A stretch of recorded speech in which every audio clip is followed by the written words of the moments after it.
성도님들 안녕하세요. 추석 연휴 어떻게 보내고 계십니까? 저도 제가 있는 자리에서 이렇게 말씀을 전하게 됩니다. 여러분도 여러분이 계신 곳에서 하나님에 대한 말씀 묵상을 이어가시기를 소망합니다. 오늘 함께 보실 말씀은 매일 성경 읽기 본문은 열왕기하 8장 16절에서 29절까지인데 제가 18절, 19절 짧게 읽고 전체적인 맥락을 설명드리도록 할게요. 잠깐 본문 읽어보면 18절, 19절은 이렇습니다. 그가 이스라엘 왕들의 길을 가서 아합의 집과 같이 하였으니 이는 아합의 딸이 그의 아내가 되었습니다. 그가 여호와 보시기에 악을 행하였으나 여호와께서 그의 종 다윗을 위하여 유다 멸하기를 즐겨하지 아니하셨으니 이는 그와 그의 자손에게 항상 등불을 주겠다고 말씀하셨음이더라. 자, 오늘 본문을 읽어보면 두 왕에 대한 소개가 나오죠. 그래서 남유다 왕 한 명, 북이스라엘 왕 한 명인데 안타까운 건 그 주변인들에게 영향을 받는데 좋은 신앙의 모습을 보게 되지를 않습니다. 그래서 자기의 가족에게, 자기의 와이프에게 이렇게 다 영향을 받아서 그 왕이 통치하는 모습을 보여주는데 그 평가는 다 하나님을 떠나 악을 행하였다고 하니까 우리에게 참 안타까움이 있을 수밖에 없죠. 근데 여기서 우리가 좀 중요하게 볼 사실은 이거예요. 참 사람은 사람끼리 배워요. 그렇죠? 제가 언제 새벽 기도에도 동일한 말씀을 드린 적이 있는 것 같아요. 사람은 위인을 보고 배우는 게 아니고 주변 사람 보고 배운다. 그래서 교회 공동체가 중요한 것도 있습니다. 그런데 어찌됐건 사람끼리 배우게 돼요. 그건 어쩔 수가 없어요. 근데 문제는 뭐냐면 사람이 사람끼리 배우다 보니 이게 좀 네거티브하게 설명을 드립니다. 악한 것을 악한 줄 모르고 배웁니다. 왜냐하면 우리끼리는 정상이었으니까. 우리 안에서 우리끼리 배운다라는 거는 굉장히 좋은 태도고 사람이 영향을 받고 배우는 태도를 갖는다는 건 좋아요. 근데 문제는 뭐냐면 우리가 우리끼리 서로 배웠을 때, 그러니까 아무런 외부적 자극도 없이, 특별히 신앙적인 측면과 우리 인생에서 하나님 없이 우리끼리만 배웠을 때 우리가 옳다 하면 그게 옳은 걸로 끝나지 않습니까? 평가할 것이 우리 기준입니다. 그러다 보니까 악한 것을 악한 줄 모르고 배운다라는 치명적인 오류가 생기죠.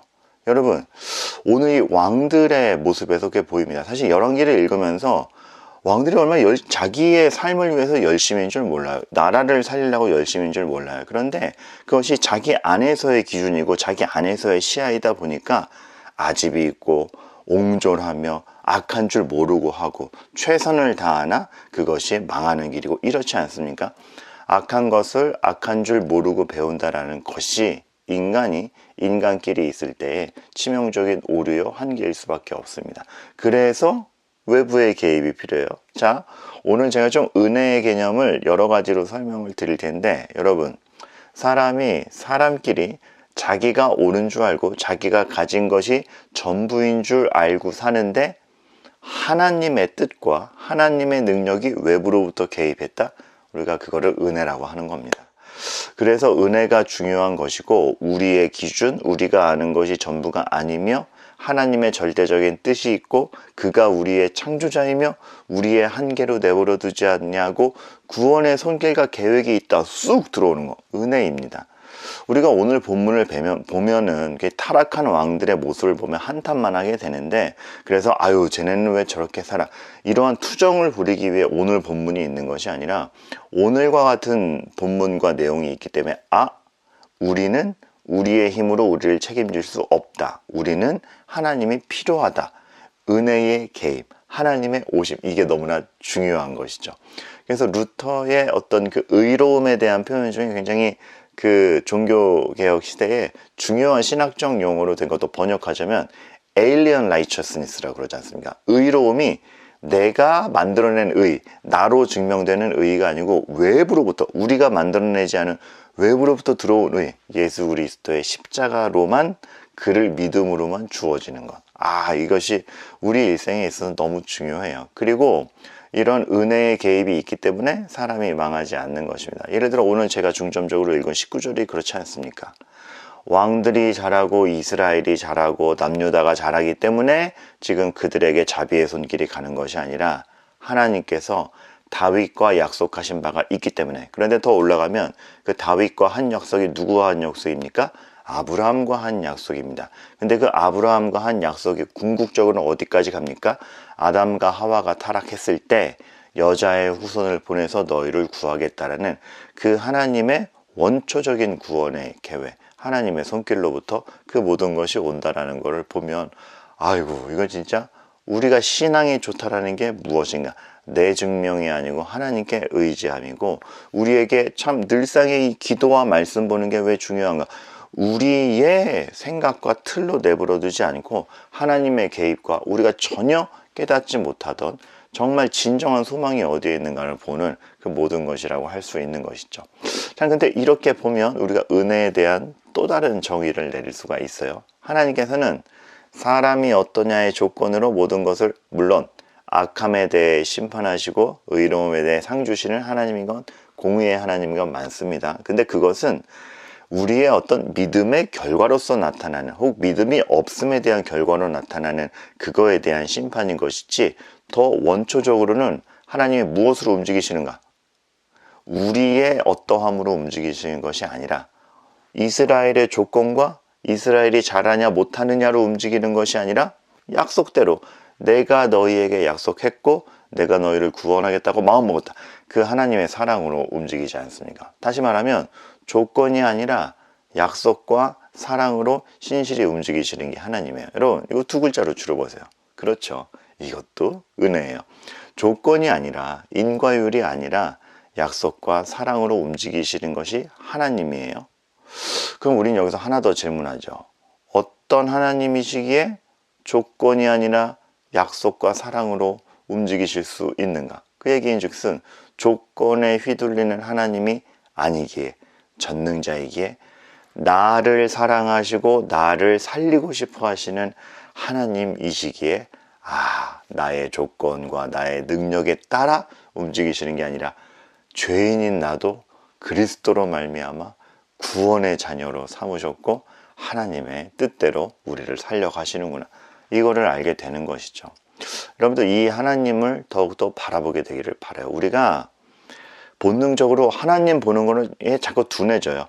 당장 눈에 보이는 거에 민감해지는 게 사람입니다. 매주의 예배가 필요한 건, 매일의 기도가 필요한 건, 좀 주기도에서 일용할 양식이라고 표현을 하고 있지만, 우리가 매일매일 하나님을 찾는 것이 필요한 게, 우리도 조건에 휘둘리고 하나님이 눈에 안 보이고 보이는 조건에 따라서 우리의 인생을 판단하기 때문에 여러 가지, 오만해지면 오만해지고 낙심되면 낙심으로 가는 것인데, 여러분, 조건에 휘둘리시지 아니하시는, 정말 자신의 뜻과 사랑과 은혜로 움직이시는 하나님을 바라보시기를 바라겠습니다. 사실은 하나님의 이름 자체가 그렇잖아요. 조건에 휘둘리지 않는다. 나는 어떠한 것에도 예속되어 있지 않다. 나는 스스로 있는 자니라 라는 그 이름의 표현이 그러했으리라 생각이 됩니다. 여러분, 우리는 한번 이렇게 생각해 봤으면 좋겠어요. 신앙이 좋다는 게 뭔가? 신앙이 좋다는 게 뭔가? 우리는 이제 신앙이 좋다를 내 상태로 파악하잖아요. 여러분, 하나님이 필요하다, 이게 신앙이 좋답니다. 내가 이거 다 했지, 내가 이만큼 됐지, 내가 이번에 기도도 많이 하고, 물론 필요하죠. 근데 그것도 은혜의 결과일 뿐, 내 상태가 좋다라는 게, 신앙이 좋다라는 개념으로 가면 바리새인 될 수 있습니다. 이것도 했고 이것도 했고 이것도 했고. 여러분, 겸손히 훨씬 원론적으로 가셔야 됩니다. 나는 하나님이 필요하다라고 날마다 고백하는 게 신앙이 좋은 것이지, 난 이것도 했고 이것도 했고 내 증명이 아니라는 거. 그러하기에 우리는 오늘도 하나님 앞에 겸손해야 되며, 내가 뭘 했다를 내세우기보다 하나님께 감사해야 되며, 하나님이 오늘 뭘 해가실지를 나의 뜻보다 하나님의 뜻을 더 볼 수 있는 사람이 되어야 됩니다. 그러니까 찬양이라는 것도 이렇게 노래를 흥얼거리는 것이 아니라, 하나님이 계시구나, 나의 체념보다도 더 크게 역사하시는, 요거밖에 안 되는데 뭐가 돼? 라는 체념보다 넘어 역사하시기에 찬양과 감사가 있는 것이고, 이것도 감동했더니 꿀꺽하잖아요. 내 기대가 요만큼이네. 사람끼리 있을 때 분석해서 볼 수 있는 게 이만큼인데, 그 기대를 뛰어넘어 정말 이것이 섭리이구나, 그 하나님의 부요한 손길을 볼 수 있는 것이 바로 우리의 찬양이요, 감사요, 궁극적으로 신앙이요, 우리의 믿음이라고 할 수 있을 것입니다. 여러분, 오늘 본문은 타락한 두 왕의 이야기만 나와서 속상해요. 게다가 북이스라엘 왕 같은 경우는 1년만 통치하고 물러나는, 뭐야 이게, 역사가 이어지는 거야 마는 거야, 이런 장면을 보게 되는데, 거기서 우리가 찾게 되는 건 의외로 하나님의 은혜의 필요성이요. 그렇기 때문에 우리가 더욱더 분명히 무엇을 봐야 되는지를 확실하게 볼 수 있는 본문입니다. 오늘의 여러분의 삶에서도 오늘 추석 명절 당일인데 더더욱이나 이러한 하나님을 확인하는 가운데 참으로 하나님을 찬양하실 수 있는 저와 여러분들 되기를 간절히 소망합니다.